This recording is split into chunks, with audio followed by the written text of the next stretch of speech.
Delight IAS पर आप सभी का एक बार फिर से बहुत बहुत स्वागत है। तो आज हम लोग एक इम्पॉर्टेंट टॉपिक पर बात करने वाले हैं। यूपीएससी में इस समय एक बहुत बड़ी न्यूज़ जो है वो देखने को मिल रही है। यूपीएससी की तैयारी करने वाले लगभग 15 छात्रों ने भारत के मुख्य न्यायाधीश को एक लेटर लिखा है। उस लेटर में उन्होंने बोला है कि जो भारतीय सिविल सेवा का जो एग्ज़ाम भारतीय प्रशासनिक सेवा को लेकर होता है ना, यूपीएससी द्वारा जो आईएएस का एग्ज़ाम कंडक्ट किया जाता है, इस एग्ज़ाम में जो एज को लेकर कट ऑफ डेट है ना, वो 1 अगस्त है। लेकिन यही अगर हम कट ऑफ देखें बाकी एग्जाम्स में, तो ज़्यादातर एग्जाम्स में यह 1 जनवरी है ना, तो जनवरी की पहली तारीख है। लेकिन यहाँ पे अगर हम लोग देखें तो ये 1 अगस्त के अकॉर्डिंग यूपीएससी ने डिसाइड कर रखा है। तो इसको लेकर कहा गया है, उनका डिमांड ये है कि इस डेट को चेंज कर दिया जाए, क्योंकि इसके चलते बच्चों के मानव अधिकारों का और जो संविधान ने कुछ मौलिक अधिकार प्रदान किए उनका हनन हो रहा है। सबसे पहले ये मैटर है क्या, इसको थोड़ा बारीकी से समझने का प्रयास करेंगे। और क्या इसको लेकर एज में भी इशू आने वाला है, क्या सरकार कुछ बदलाव करने वाली है, इस चीज को लेकर भी थोड़ा सा समझने का प्रयास करेंगे, है ना। बहुत सारी अफवाहें भी यूट्यूब पे फैल रही हैं, उसके बारे में भी चर्चा करेंगे। सबसे पहले तो आप एक चीज देखो नॉर्मली क्या है कि यूपीएससी में जो जनरल कैटेगरी के लिए एज का दायरा है वो 32 साल है ना। आप लोग जानते होंगे कि 32 साल अगर आप जनरल कैटेगरी से हैं तो 32 तक आप एग्जाम दे सकते हैं। अगर आप ओबीसी कैटेगरी से हैं तो आप 35 तक एग्जाम दे सकते हैं।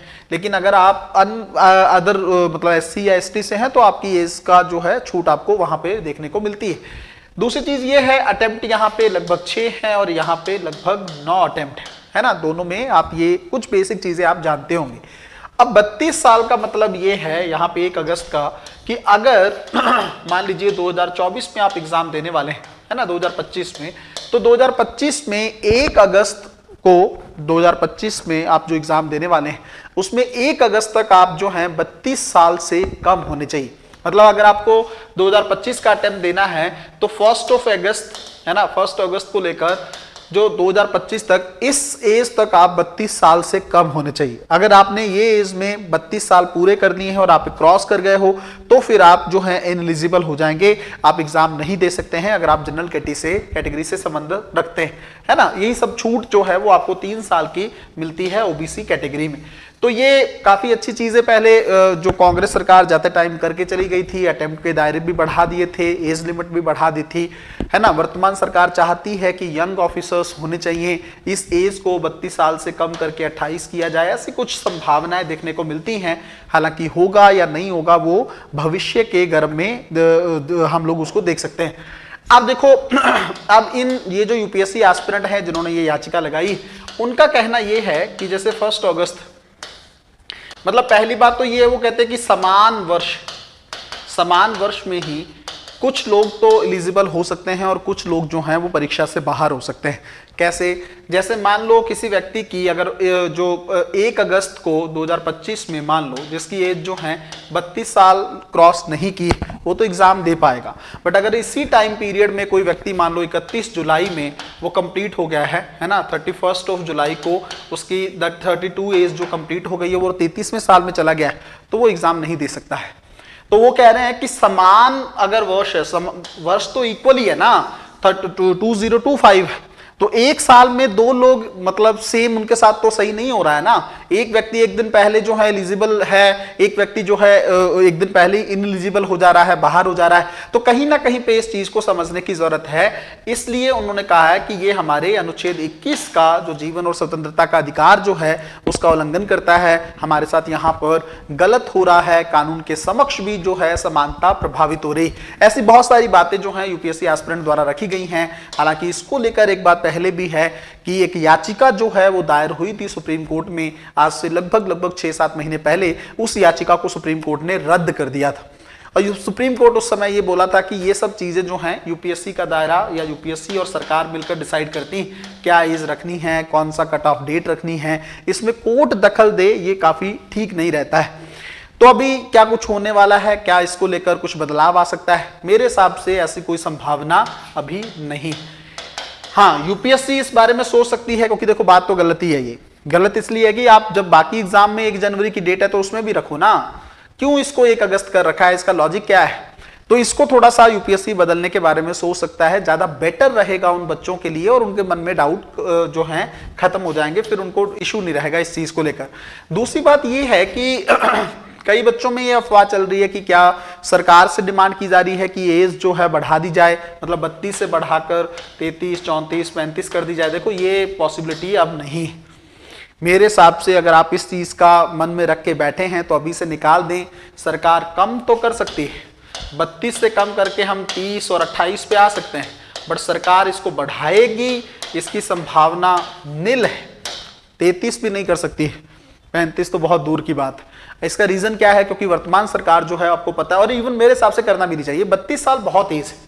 अब इससे ज्यादा के अगर आप एज में अधिकारियों को रखेंगे तो फिर मजा नहीं आएगा चीजों को लेकर ना। एक यंग एज में ही ब्यूरोक्रेसी में आप एंटर कर जाएं ताकि प्रमोशन वाली चीजें थोड़ा बेटर तरीके से सरकार हैंडल कर सके। ये बहुत ज्यादा है। हाँ, इसको कम करके एकदम सरकार 28 करे ये भी गलत है, क्योंकि बहुत सारे बच्चे जो हैं अभी देखो एज को लेकर ना मैं आपको 2-3 चीजें बताता हूं। देखो भारत में इस समय स्थिति जो है वो थोड़ी सी अलग है कंपैरेटिवली। आज से अगर हम 5-7 साल 10 साल पहले की बात करें और आज की बात करें ना, आज कंडीशन बदल गई। कैसे बदल गई है? पहले क्या होता था, लोगों को जो तैयारी करते थे लोग चाहे सिविल सर्विसेज की तैयारी करो नॉर्मली, तो उसमें ना थोड़ा समय कम लगता था, कंपटीशन कम था, सिलेक्शन जल्दी हो जाता था। बट अभी क्या है, कंपटीशन बहुत ज्यादा है, बहुत सारे लोग तैयारी करने वाले हैं, और जो सीटें जो वैकेंसीज वो क्या है, कम है, बहुत कम है कंपैरेटिवली। आप सोच के देखो ना, 15-15 लाख लोग यूपीएससी का एग्जाम दे रहे हैं और सीटें कितनी 1000 के आसपास, और पीछे कुछ साल पहले तो सरकार 750 तक ले गई थी इन सीटों को। तो ऐसी कंडीशन में कंपटीशन बहुत मुश्किल है, तो समय लग जा रहा है किस चीज में, क्वालिफाई करने, टाइम लग जा रहा है। तो ऐसी कंडीशन में अगर आप एज को थोड़ा कम कर दोगे, 24 लेके आओगे, 28 लेके आओगे, 26 लेके आओगे, तो थोड़ा सा छात्रों में रोष पैदा होना मुश्किल होगा। एक तो इसका ये कारण है। दूसरा एक कारण ये है कि यूपीएससी का अगर आप लोग पैटर्न देखेंगे सिविल सर्विसेज का, देखो कई बार क्या होता है, आप 21 साल में ही सोच लेते हैं या इवन 18 में ही सोच लेते हैं कि आपको सिविल सर्विसेज की तैयारी करनी, उसके अकॉर्डिंग तो अगर 28 साल की एज रहेगी तो बहुत ठीक है। बट कई बार समय लग जाता है, मान लो आपको नहीं समझ होती है, 23-24 में आपको पता लगता है कि हाँ सिविल सर्विसेज नाम का भी कोई एग्जाम होता है, मैं दे सकता हूँ या दे सकती हूँ। अवेयरनेस की जो आपको पता है जागरूकता जो है या उसका जो स्तर है देश के विभिन्न विभिन्न क्षेत्रों में अलग अलग है। हर जगह सेम अवेयरनेस देखने को नहीं मिलती है। कई जगह पर आईएएस के बारे में लोगों को पता भी नहीं है क्या होता है।